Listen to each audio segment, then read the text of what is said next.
पागड़ी आपको बाकी अगर लाया कितना 1000 उसके बाद जमीन मकान 6000 हवालो 7000 કિંમત નક્કી થઈ વધારો 1000 સિમ્પલ પ્લસ વધારો 1000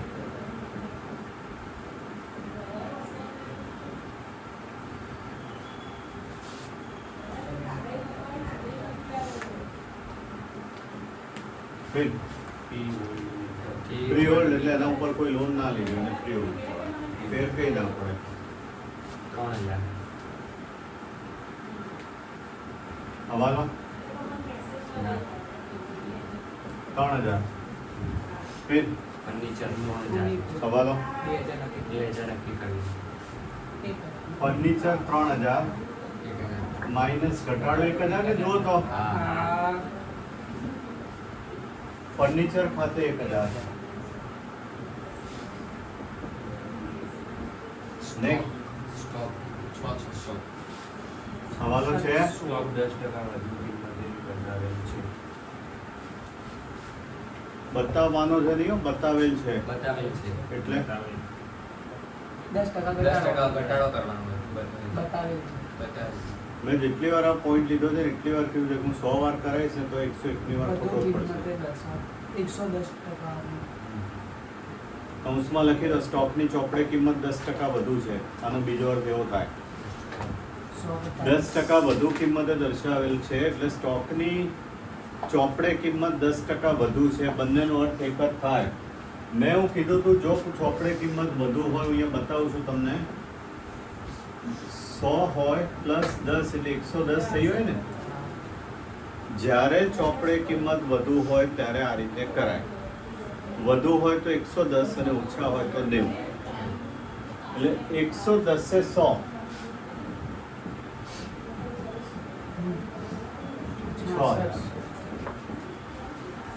અને 10 કર્યું હોય તો ડાયરેક્ટ 600 આવે આપણે એની મૂળ કિંમત શોધીએ કેટલી હોય 6000 એટલે ઘટાડો થયો 600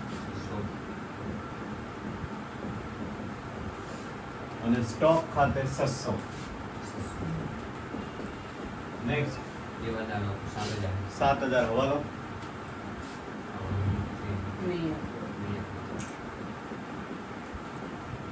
फिर રોકડ 400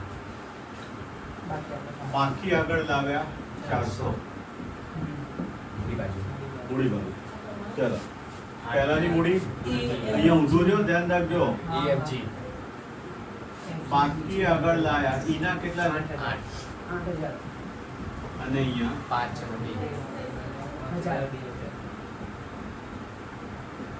નેક્સ્ટ સામાન્ય નામ 2000 કેટલા 2000 પ્રમાણ 4 જણ 3 800 600 600 જોઈ લો તો 4 3 3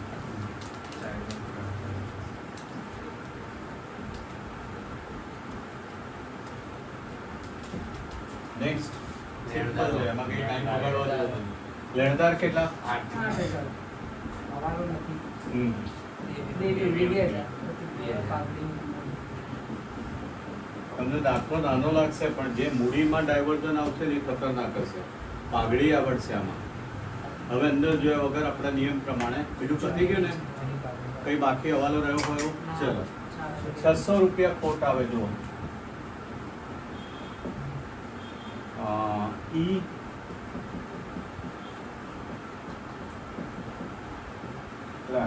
જીરો જે ઓછો આવશે ને 240 180 180 બરાબર અહીંયા ખોટ 180 180 અને અહીંયા ખોટ 240 બરાબર હવે આ સિમ્પલ હવે પાઘડીના નિયમો કદાચ છેલ્લી વાર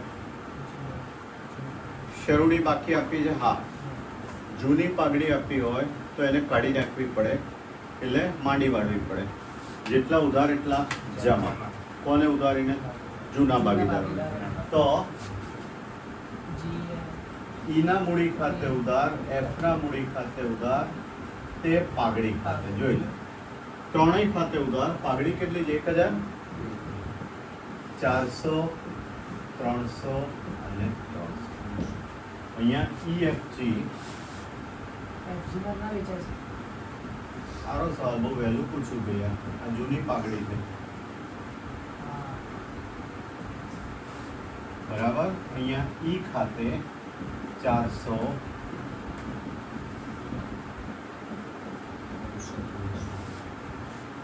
જૂની પાઘડી આપવી હોય, પ્રવેશ હોય કે નિવૃત્તિ હોય, આ રીતે માંડી વાળવી પડે, જમા કરી દેવાના. અને ત્રણેય ભાગીદારોને પ્રવેશમાં 2 હોય તો 2 ને, જે જૂના ભાગીદારો હોય એને શું થાય? ઉધાર. અહીંયા જૂના ચાલુ ભાગીદાર 3 ને મેં ઉધાર કર્યા. હવે નવી પાઘડી માટે ઈને આપવાની. કોણ આપશે? એફ અને જી. કાયમ આની જ એન્ટ્રી કરીએ છીએ આપણે. નંબર 2, એફ ના મૂડી ખાતે ઉધાર, જી ના મૂડી ખાતે ઉધાર, તે ઈ ના મૂડી ખાતે. કયું પ્રમાણ લેવાનું? લાભ છે, જરા જુઓ તો. 9 હોય તો લાભનું મળશે, અને લાભનું હોય તો લાભ. 9ય નથી અને લાભનું નથી. ગઈ વખતે એવું હતું. હું ક્વેશ્ચન જોઉં છું ભાઈ. જો તો 9 મને પાછળ જો તો અહીંયા આગળ નહીં ગયો, જોઈ લઈએ. 4:3:3 જૂનું. એટલે જૂનું હોય એટલે પછી નવું ગણવું પડે. જબરું કહેવાય.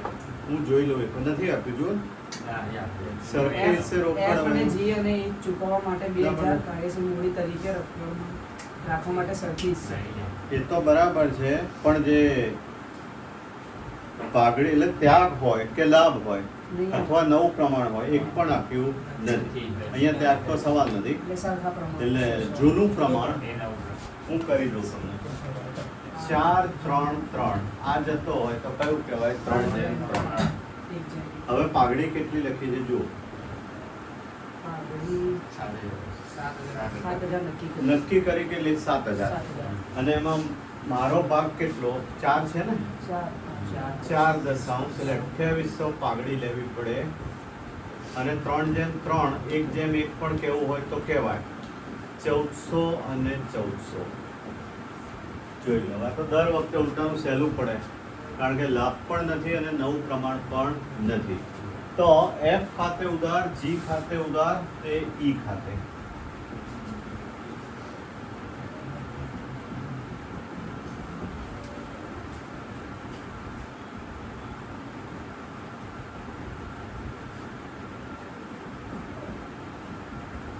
થઈ ગયું? હવે રહ્યું તો બસ મૂડી. બરાબર. દરેક દાખલામાં મૂડી કંઈનું કંઈક નવું હોય છે. આમાં જરા ચેક કરો. પહેલાં એક કામ કરો, એ જુઓ કે નિવૃત્ત ભાગીદારને શું રસ્તો કરવાનો તમારે. રોકડા આપવાના છે, તરત ચૂકવી આપવા. ખાલી 5,000 જ લખ્યું છે, અને બાકીની રકમ એવું હા લોન તરીકે જોઈ લે. ચલો હવે તો 5,000 ચૂકવીએ. રોકડ જાય તો જમા. કોને ચૂકવીએ? ઈને. તો ઈ ખાતે ઉધાર, તે રોકડ ખાતે 5,000.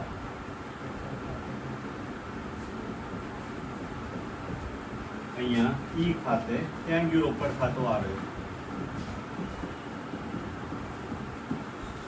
બરાબર. ઓકે. હવે બાકીની રકમ જો તો કેટલી રહેશે? 28,36 11,600. ચેક કરતા રહેજો.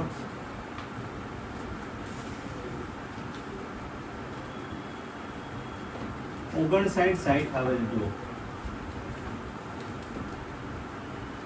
ચેક કરી લો.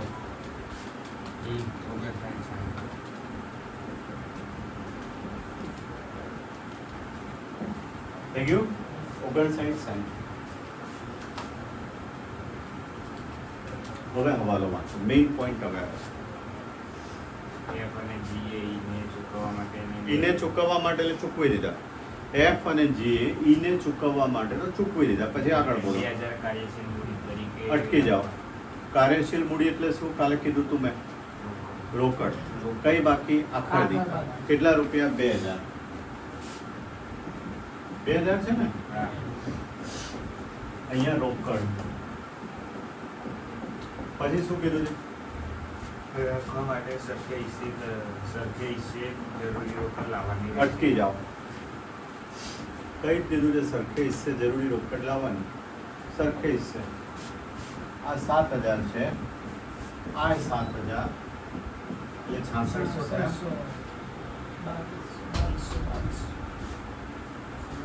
જોઈ લઉં 6600 અને સરખે હિસ્સે એટલે 3300 આ 3300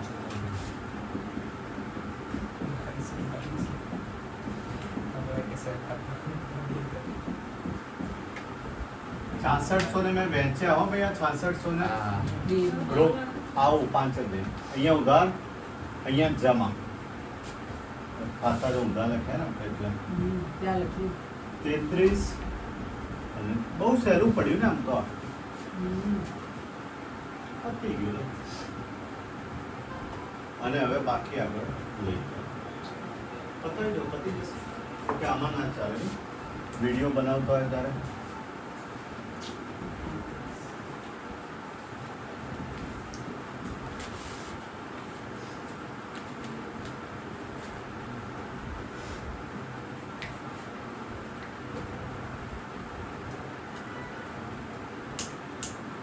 ચેક કરી લો બાકી આગળ લઈ ગયા એટલે બહુ ઓછી મૂડી આવી મૂડી એફ અને જી 70 20 અને 40 20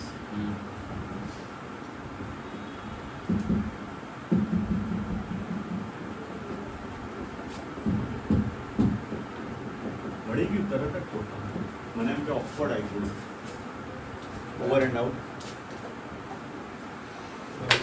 છેલ્લા બંને દાખલા